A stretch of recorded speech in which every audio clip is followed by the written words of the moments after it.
We'd like to discuss a transition plan, Judith. It's just not working anymore. The words hung in the conference room like a bad smell, unmistakable and impossible to ignore. I sat at the head of the table I had personally selected when we'd moved into these offices 8 years ago.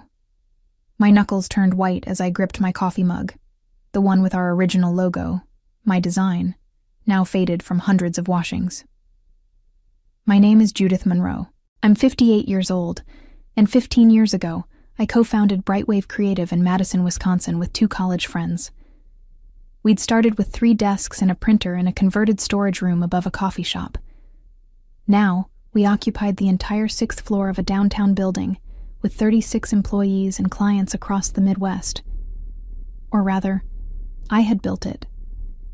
Frank retired 5 years ago, and Thomas left to teach at the university 3 years after that. I'd stayed, bringing in younger partners like Cameron Vance and Olivia Harmon. I'd mentored them, shared client relationships I'd spent a decade cultivating, taught them everything they knew about strategic marketing. Now they sat across from me, their expressions a mix of rehearsed sympathy and poorly disguised impatience. Cameron's expensive watch glinted as he fidgeted, and Olivia's fresh-from-the-salon hair fell perfectly as she tilted her head with practiced concern. The industry is changing rapidly, Cameron continued, his voice smoothly professional. We need to present a more contemporary image. Contemporary, I repeated. The word tasted bitter on my tongue. Exactly, Olivia chimed in, almost relieved I'd caught on so quickly. More modern, more youthful, more in tune with emerging trends and digital native sensibilities. I'd pioneered our company's expansion into digital marketing before either of them had graduated college. I'd secured the Harrington account, our biggest client, when Cameron was still posting party photos on Facebook. I'd developed the Legacy Forward campaign strategy that won us 3 industry awards last year. But I had committed the unforgivable sin in advertising. I had aged. The lines around my eyes had deepened. My hair, once chestnut brown, was now silver gray, stylishly cut, but undeniably gray. My hands, which had typed thousands of pitches, designed hundreds of campaigns, and shaken the hands of countless clients, showed every year of hard work. We're prepared to offer you a buyout package, Cameron said, sliding a folder across the table. We think it's quite generous, considering. I opened it without changing my expression. The amount they offered was barely a third of what my equity stake was actually worth. From the conference room windows, I could see the lake in the distance, where just last summer, we'd hosted a company sailing day. I remembered how everyone had applauded when I announced our best quarter ever. I closed the folder and saw something I wasn't meant to see, a glimpse of their new branding mock-up on Olivia's tablet. They'd already started redesigning the company image without me. I'll need time to review this, I said, rising from my chair with as much dignity as I could muster. Of course, Olivia replied, not quite meeting my eyes. Take the weekend. I nodded and walked out, feeling their relief at my back, relieved I hadn't made a scene, relieved I hadn't cried, relieved they were one step closer to erasing my existence from the company I had built. As I drove home that evening, memories flooded back of all I'd sacrificed for Brightwave.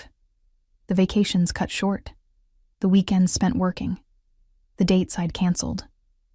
My marriage that had ended, partly because Gregory couldn't understand my dedication to growing the business. You're building something beautiful, he'd said during our last real conversation. But you've stopped building us. He'd been right. I'd chosen the company, and now the company was choosing not to have me. My house felt particularly empty that night. I poured myself a glass of Cabernet and stepped out onto my back porch, staring at the garden I never had enough time to properly tend. The irony wasn't lost on me. All the hours I'd given to Brightwave, and now I'd have nothing but time. I didn't sleep. Instead, I found myself in my home office at 3 a.m., pulling out files, reviewing contracts, and examining the legal documents I'd signed over the years. By dawn, I'd made several important discoveries. First, I still personally own the trademark to Authentic Legacy, Forward Thinking, our most successful campaign slogan, which we'd begun using as our agency tagline. I'd registered it under my name 2 years ago when I'd first noticed Cameron and Olivia huddled together too often, speaking in whispers that stopped when I approached. Second, our 4 largest clients, Harrington Financial, Westfield Manufacturing, Crescent Healthcare, and Northern Outfitters, all had clauses in their contracts that required notification if the agency underwent significant management changes. These were relationships I'd built personally over many years. The contracts even named me specifically as their account lead. Third, I'd never signed a non-compete agreement. In our early days, we'd been too busy building the business to worry about such technicalities. And later, well, I suppose no one had imagined I'd ever leave. The sun was rising as I made coffee, my mind surprisingly clear. I remembered something my grandmother used to say. Sometimes the most powerful thing you can do is simply walk away with grace, and then build something better. I thought about fighting. I could hire lawyers, threaten litigation, make things messy in public. I could force them to pay me what my stake was truly worth. But that would be giving them more of my precious time and energy. And they'd already taken enough. Instead, I did something that would later confuse Cameron and Olivia greatly. I signed their lowball offer without negotiation. I cleaned out my office over the weekend when no one was there. I sent a brief professional email to the staff announcing my departure, thanking them for their contributions. And on Monday morning, when Cameron and Olivia expected protests or tears, I handed over the signed paperwork, shook their hands, and said with perfect sincerity, "I truly wish you the best." The look of confusion on their faces was small, but it was my first victory. "You did what?" My sister Eleanor nearly shouted into the phone. "Judith, they completely undervalued your stake. You built that company." I held the phone away from my ear as I watered the hanging basket on my porch. 3 weeks had passed since I'd walked out of Brightwave for the last time, and already my garden was looking better. I'd slept more in those 3 weeks than I had in the previous 3 months. "I know exactly what I built, Ellie," I replied, keeping my voice even. "And I know exactly what it's worth." "Then why?" "Because fighting would have meant staying in their story," I explained. "I'm more interested in writing my own." After another 15 minutes of trying to convince my sister I hadn't lost my mind, I ended the call and checked my email. There was a message from Harold Westfield, CEO of Westfield Manufacturing and one of Brightwave's oldest clients. "Judith, I was surprised to hear about your departure. The young woman they've assigned to our account seems knowledgeable, but I'd prefer to discuss our upcoming rebrand with someone who understands our company history. Are you consulting independently now? If so, I'd like to meet." I smiled. Harold's message was the 3rd such inquiry I'd received this week. I hadn't reached out to any of them. I didn't need to. Word travels fast in Madison's business community. That afternoon, I met with Patricia Kingston, my attorney, to finalize the paperwork for my new venture. "Silverline Strategies," Patricia said, looking over the documents. "I like it. Subtle but pointed." "I thought so," I replied. "And you're clear on the operational boundaries? No direct solicitation of Brightwave clients, as agreed in your separation terms?" I nodded. "I won't need to solicit. They're already calling me." Patricia smiled.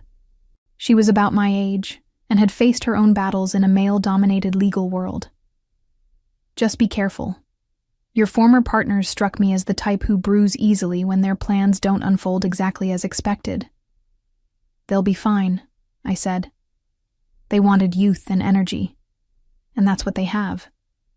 Whether that's what their clients want is another matter entirely." As I drove home, I passed the Brightwave offices. Through the large windows, I could see Cameron leading a meeting, gesturing enthusiastically. They'd already removed the signage with our original logo, and replaced it with something more contemporary, all lowercase letters and a gradient color scheme that would look outdated in 18 months. They'd also started using my tagline, authentic legacy, forward thinking, in all their new marketing materials. I wondered if they'd bothered to check who actually owned it. My phone rang through my car speaker. It was Harold Westfield again. "Judith, I've been thinking. Rather than just consulting on the rebrand, would you consider taking over our entire marketing strategy? The presentation your replacement sent over this morning was, well, let's just say it showed a fundamental misunderstanding of our company values." I smiled as I pulled into my driveway. "I'd be happy to discuss that, Harold. Why don't you come by my new office tomorrow? There's something called Silverline Strategies I'd like to tell you about." My new office space was intentionally different from Brightwave's sleek open-concept design. I'd leased a converted Victorian house on Madison's east side, with hardwood floors, large windows, and a wraparound porch where clients could sit with coffee and discuss their marketing needs in comfortable wicker chairs. The walls displayed framed examples of my most successful campaigns over the years, many of which had won awards for Brightwave. Within 6 weeks, I'd hired 4 staff members, 2 experienced designers who had previously freelanced for me, a brilliant content strategist who'd been overlooked for promotion at a larger agency, and an office manager who kept everything running smoothly. We were small but efficient, focusing exclusively on high-value clients who appreciated strategic thinking over flashy trends. I was reviewing our quarterly projections when my phone buzzed with a text from Jessica, a junior designer who still worked at Brightwave. We occasionally met for coffee, as I'd mentored her since she first joined the company as an intern. "Did you know they're using your tagline for the Belmont Hotel's pitch? The one about authentic legacy? Olivia's presenting it as the centerpiece of the campaign tomorrow." I set my phone down, unsurprised but still disappointed. I'd been waiting to see how far they would go. Now I knew. "Dorothy," I called to my office manager, "would you ask Patricia to send that cease and desist letter we prepared? It's time."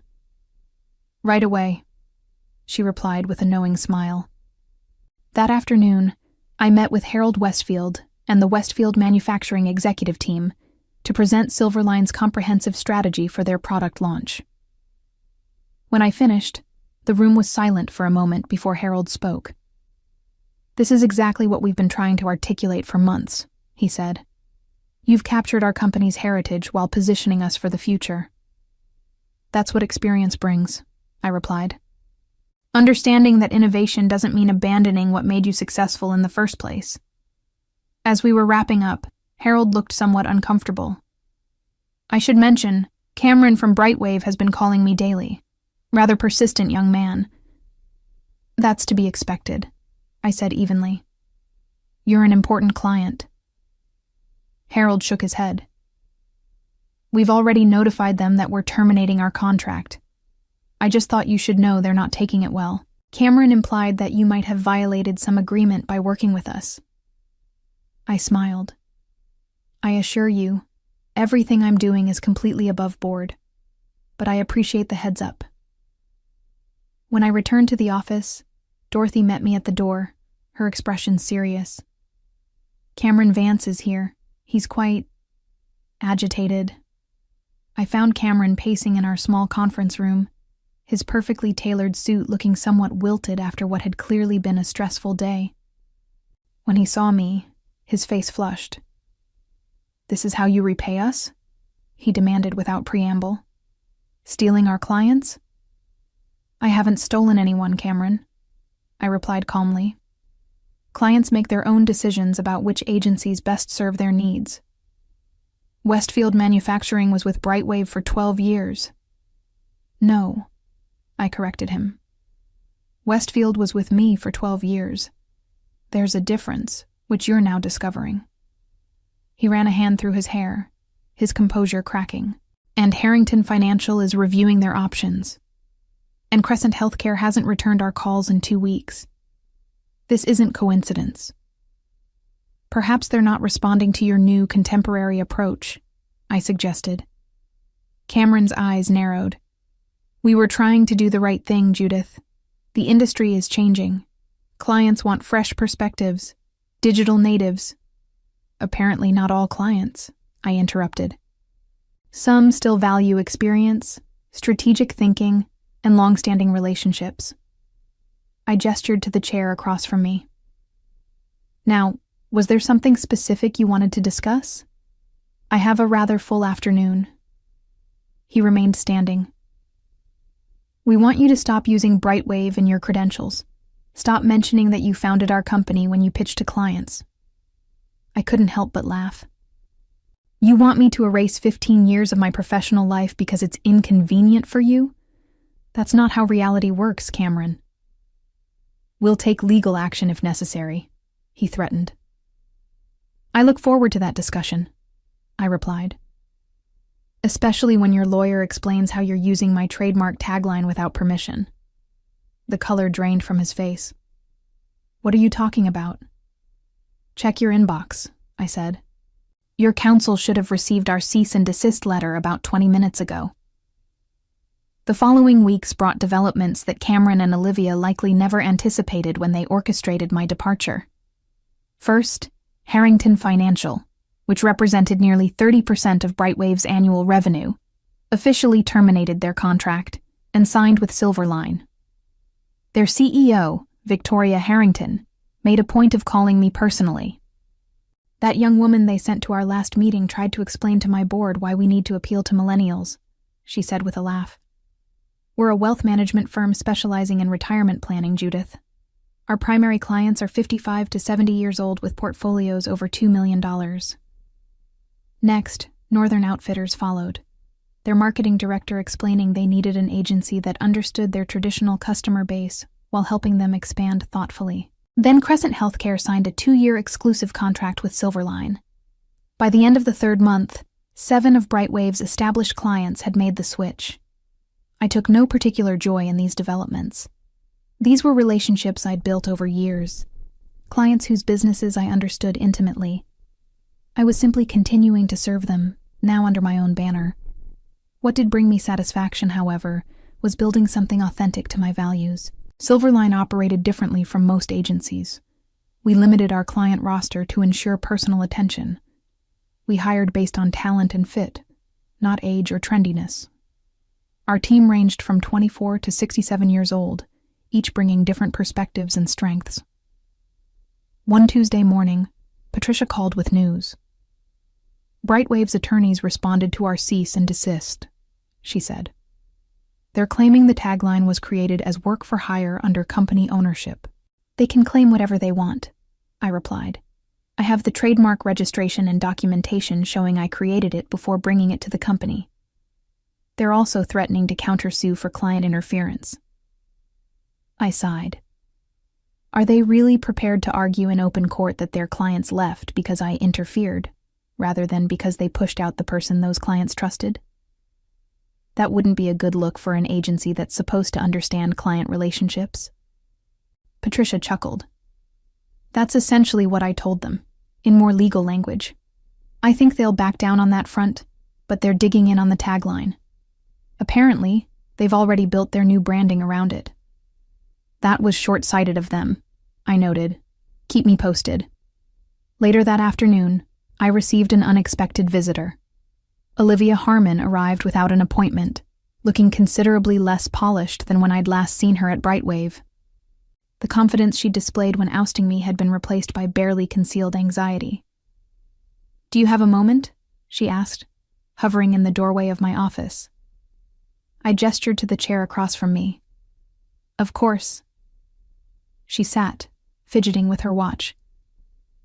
I wanted to speak with you directly, away from lawyers and Cameron. I'm listening. We're struggling, she admitted bluntly. The client departures hit our projections hard. The remaining clients are nervous, and we're not landing new accounts at the rate we anticipated. That must be challenging, I said neutrally. We're also overextended on the office lease and the new hires we brought in after you left. She took a deep breath. Cameron thought we could just replace your client relationships with new business. I didn't point out the flaws in that logic. From her expression, she'd already identified them herself. What exactly are you here for, Olivia? I asked. I'm here to see if there's a path forward that doesn't end with both agencies damaged. Maybe a collaboration, or a referral arrangement, or... She trailed off, perhaps hearing how unlikely her proposal sounded. I'm not interested in rescuing Brightwave, I said calmly. You and Cameron made a calculated decision to remove me because you thought my age was a liability. Now you're living with the consequences of that miscalculation.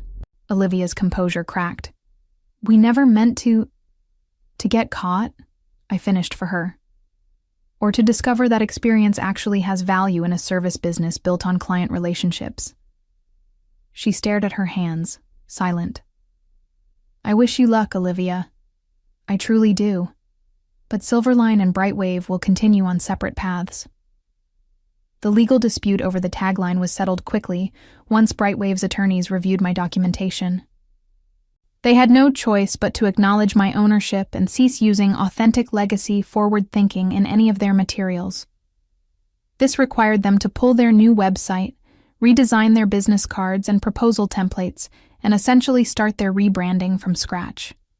The costs, both financial and in market credibility, were substantial.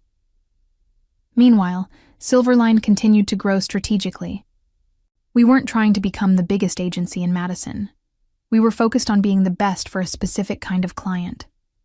We moved to slightly larger offices after 6 months, but maintained the warm, personal atmosphere that distinguished us from typical corporate agencies. My phone rang as I was reviewing applications for a new strategic position we'd opened. It was Eleanor. Have you seen the business journal this morning? She asked without preamble. No, I've been interviewing candidates all day. Why? There's an article about Brightwave. Apparently they've undergone a strategic restructuring. Cameron Vance is out as managing partner. I set down the application I'd been reading. That's unexpected. There's more, Eleanor continued. They've brought in someone from Chicago to right the ship, a Susan Blackwell.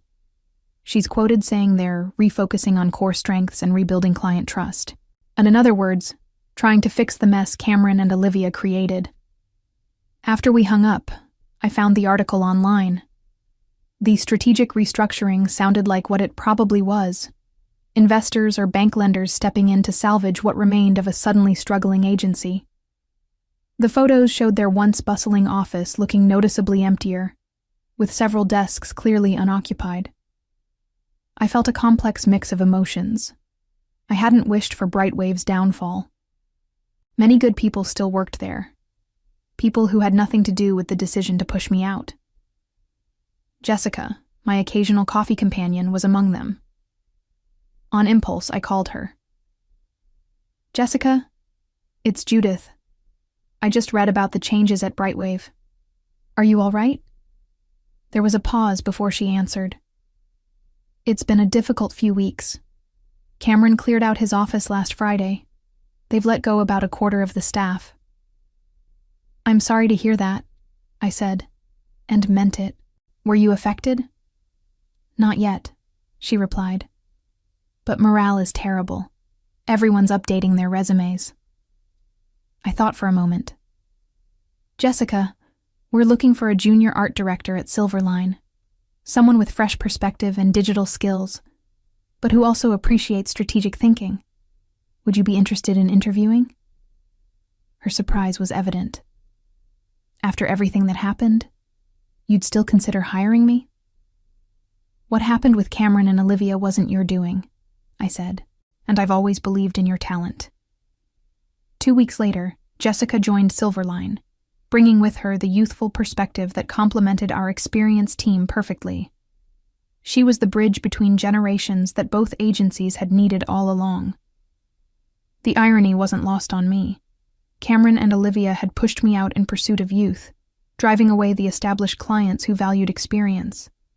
Meanwhile, I'd built an agency that embraced both experience and fresh thinking, attracting both the clients they'd lost and the emerging talents they'd hoped to court. In a moment of reflection, I realized something important. My success wasn't about revenge. It was about authenticity. I hadn't needed to fight against Cameron and Olivia's vision of the future. I simply needed to create something better, something that recognized the value of every stage of professional life, including my own. Sometimes, the most powerful response to being undervalued is simply to build something that reflects your true worth. 1 year after my unceremonious exit from Brightwave, I received an invitation that brought everything full circle. The Madison Business Association wanted to honor me with their Lifetime Achievement Award at their annual gala. As I stood at the podium, looking out at the gathered business leaders of Madison, I saw many familiar faces. Harold Westfield and Victoria Harrington were seated at a front table. Jessica sat with our Silverline team, beaming proudly. Even Patricia had come, despite her general aversion to networking events. In the back corner, I spotted Olivia, now Brightwave's managing partner following the company's restructuring. Our eyes met briefly, and I gave her a small nod, which she returned after a moment's hesitation. When I was asked to leave the company I founded at age 58, I began. I was told that the industry needed a more contemporary image. My wrinkles and gray hair apparently didn't fit the vision my younger partners had for the future. A murmur ran through the audience. I could have fought. I could have sued. I could have made things messy in public. I continued. Instead, I chose to channel my energy into building something new, something that embraced the value of experience while still welcoming fresh perspectives. I gestured to our Silverline table, where our diverse team sat together. In just 1 year, Silverline Strategies has become one of the fastest-growing agencies in the region, with a client waitlist that now extends to 9 months. We've won multiple industry awards, expanded to 15 employees, and most importantly, we've proven that effective marketing isn't about the age of the marketers. It's about understanding the needs of the clients and their customers. I paused, making eye contact with Olivia again. I want to thank my former partners for giving me the push I needed to build something truly authentic to my values. Sometimes the best opportunities come disguised as disappointments. The applause was thunderous as I accepted the award, a beautiful crystal sculpture that now sits in Silverline's reception area, a reminder that sometimes the most effective revenge is simply outshining those who underestimated you. 2 years after founding Silverline, I received a call from Susan Blackwell, the consultant who had been brought in to salvage Brightwave after its strategic restructuring. "I'm not sure if you're aware," she began, "but I've been authorized to explore potential merger opportunities for Brightwave. The investors feel the company might be stronger as part of another agency." I wasn't entirely surprised. Despite Olivia's best efforts and Susan's expertise, Brightwave had never fully recovered from the client exodus and rebranding disasters. "And you're calling me because?" I asked, though I suspected I knew the answer. "Silverline would be an ideal partner," Susan replied. "You understand the market, you've worked with many of our remaining clients in the past, and your agency has the stable financial footing that Brightwave currently lacks." The irony was almost too perfect. The company that had discarded me for being too old was now asking to be rescued by the very agency I had built in response to their ageism. "I appreciate the call, Susan," I said carefully, "but Silverline isn't looking to acquire other agencies at this time. We're growing organically at a pace that allows us to maintain our culture and values." "I understand," she said, sounding disappointed but not surprised. "If you change your mind." "I'll let you know," I assured her, though we both knew I wouldn't. After we hung up, I sat in my office, looking out at the garden we'd planted behind our Victorian house office. The late afternoon sunlight filtered through the trees, casting dappled shadows on our patio, where 2 team members were discussing ideas for a client presentation. I felt no satisfaction in Brightwave's struggles. What I felt was gratitude for the journey that had led me here, to a place where I could build something true to myself, surrounded by people who valued what I brought to the table, wrinkles and all. When I left Brightwave, I hadn't set out for revenge. I had simply refused to accept the narrative that my age made me less valuable. In doing so, I had written a new story, not just for myself, but for everyone who had ever been told they were past their prime when their best work was still ahead of them.